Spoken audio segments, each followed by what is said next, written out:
Hello বন্ধুরা, আমার স্ক্রিনে যেটা দেখতে পারতেছেন এটা হচ্ছে একটা মাজার। সেই মাজারটা হচ্ছে Bogura Sherpur 9 mile bus stand থেকে 1 কিলোমিটার ভিতরে। ইঞ্জিনিয়ার আরশাদ আলী খন্দকার ওনার বাড়িতে গিয়েছিলাম, ওনার বার্ষিক অনুষ্ঠানে। তো ওনার বার্ষিক অনুষ্ঠানে গিয়েছিলাম, যা একটু আনন্দ করলাম। তো এখান থেকে আসার পথে আর রাত যখন 2টা বাজে তখন চলে আসলাম আমরা বাস স্ট্যান্ডে 9 মাইল বাস স্ট্যান্ডে।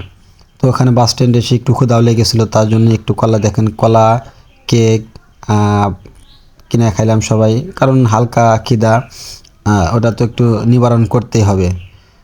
তো একটা কলা খাইলাম 10 টাকা, একটা কেক খাইলাম 10 টাকা, আর একটা পানি 1 লিটার একটা পানি কিনলাম 35 টাকা দিয়ে।